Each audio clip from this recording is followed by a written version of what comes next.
Baik, bismillahirrahmanirrahim. Assalamualaikum warahmatullahi wabarakatuh. Alhamdulillah, alhamdulillahi rabbil alamin wa bihi nasta'in ala umurid dunya waddin. Asyhadu an la ilaha illallah wahdahu la syarika lah wa asyhadu anna sayyidana wa maulana Muhammadan abduhu wa rasuluhu la nabiyya ba'dah. Rabbi israh li sadri wa yassir li amri wa hlul 'uqdatam min lisani yafqahu qawli. Pertama sekali ucapan rasa puji syukur kita kehadirat Allah Subhanahu wa taala yang tak terhingga. Kemudian salat serta salam tak akan pernah bosan-bosan kita hadiahkan buat baginda alam, yakni Nabi besar kita Nabi Muhammad sallallahu alaihi wasallam, dengan mengucapkan Allahumma salli ala sayidina Muhammad wa ala ali sayidina Muhammad. Kemudian doa, mudah-mudahan kita selalu dalam lindungan Allah Subhanahu wa taala, diberikan kesehatan oleh Allah Subhanahu wa taala dan dipermudahkan segala urusan kita dan selalu istiqamah dengan Allah Subhanahu wa taala. Amin ya rabbal alamin. Baik, untuk mengisi ataupun pembelajaran hari ini itu kita memasuki mengenai tentang bab 2, bab hudud dan hikmahnya.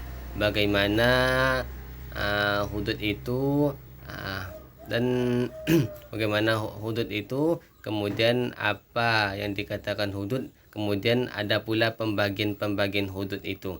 Ada yang namanya zina, ada yang namanya qazaf, yang namanya mencuri, minum khamar, murtad, bughat itu pemberontakan, hirabah itu mengambil harta orang lain dengan kekerasan. Jadi apa yang diistilahkan dengan hudud itu? Hudud itu artinya pencegahan atau pembatas.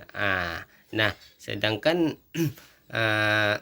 menurut istilah syar'i, hudud itu adalah hukuman-hukuman tertentu yang telah ditetapkan Allah Subhanahu wa taala sebagai sanksi hukum terhadap pelaku tindak kejahatan selain pembunuhan dan penganiayaan yang sudah Bapak sebutkan tadi, seperti zina tadi, qadzaf, mencuri, dan lain sebagainya. Jadi baik, untuk pembahasan pertama ini Bapak akan menjelaskan pertama itu mengenai tentang zina. Untuk pembelajaran hari ini kita fokuskan saja dulu kepada bab zina ini, bab tentang pertama zina ini. Bagaimana zina, apa hukum zina, macam-macam zina, apakah ada dalil yang melarangnya atau enggak, nanti Bapak jelaskan. Baik, baik anak-anak Bapak sekalian, untuk pertama ini kita memasuki yang namanya pengertian zina. Pasti kita semua tahu mengenai pengertian zina. Zina itu kan adalah sesuatu ataupun perbuatan yang dilarang oleh Allah Subhanahu wa taala. Maaf cakap Bapak ini, artinya apa? Perbuatan yang kita lakukan ataupun memasukkan alat kelamin laki-laki ke dalam alat kelamin perempuan yang mendatangkan syahwat dalam persetubuhan yang haram. Artinya tak ada hubungan yang sah antara laki-laki dan perempuan ini. Jadi istilahnya tak menikah dia, maka hubungan yang dilakukannya tersebut merupakan zina, ya.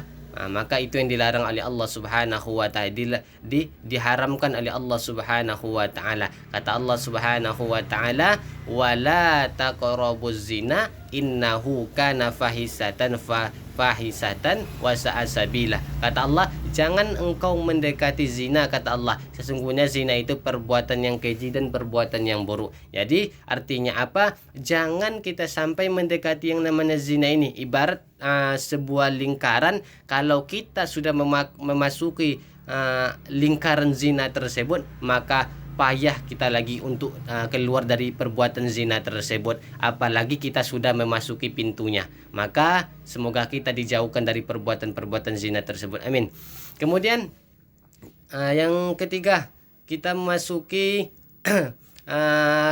dasar penetapan hukum zina ini seperti apa. Penerapan had bagi yang melakukan perbuatan zina ini, baik itu laki-laki maupun perempuan, itu dapat dilaksanakan jika tertuduh diyakini benar-benar melakukan perzinahan. Jadi artinya apa? Seseorang itu bisa dikatakan bisa melakukan perbuatan zina harus ada unsur-unsurnya, harus ada syarat-syaratnya. Yang pertama adalah adanya 4 orang saksi yang adil. Jadi kalau tak adil tak bisa dikatakan ataupun tak bisa dikatakan seseorang itu berzina.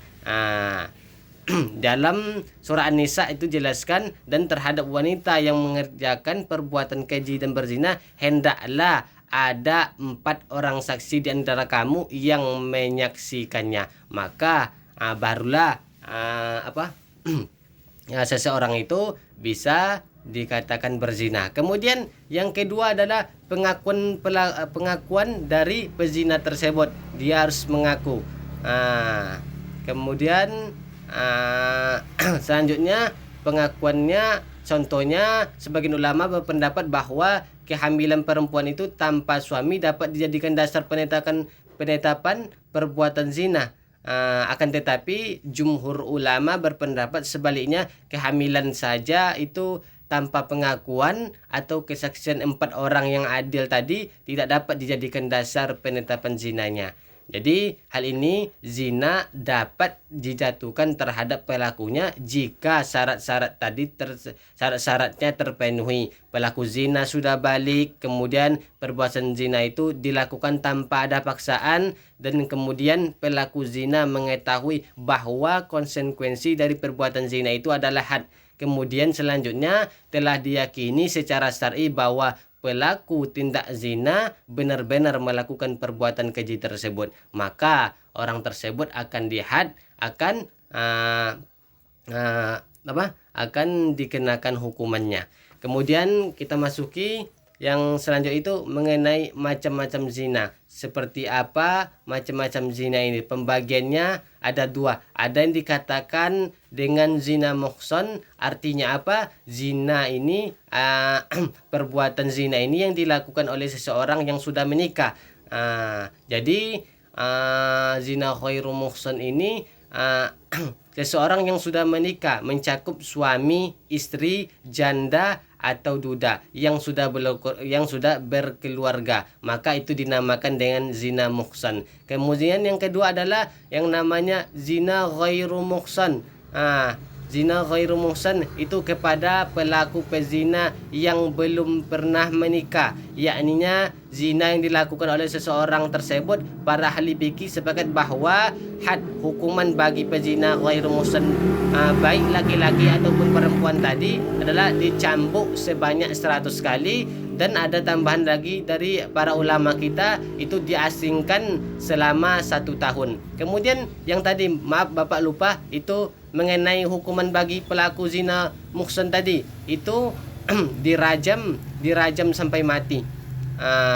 Kemudian yang terakhir adalah hikmah diharamkannya zina. Hikmahnya adalah, itu intinya dari zina ini adalah memelihara dan menjaga keturunan dengan baik, karena nanti hasil dari perzinaan itu pada umumnya kurang terpelihara dan terjaga. Dan yang kedua hikmahnya adalah menjaga harga diri dan kehormatan manusia, menjaga ketertiban dan keterunan rumah tangga kita, dan hendaknya memunculkan rasa kasih sayang terhadap anak-anak nantinya yang dilahirkan dalam pernikahan yang sah. Semoga kita dijauhkan dari perbuatan-perbuatan yang dilarang, yang diharamkan oleh Allah Subhanahu wa taala. Salah satunya adalah zina ini. Itulah sedikit penyampaian dari Bapak mengenai hudud dan hikmahnya, itu yang kita bahas tadi mengenai zina. Kemudian terakhir, silakan Ananda menanyakan kalau ada yang belum paham mengenai zina ini, macam-macamnya, syaratnya ataupun dalilnya, silakan dipertanyakan di grup WA langsungnya. Mungkin ini yang Bapak sampaikan. Akhirul kalam, assalamualaikum warahmatullahi wabarakatuh.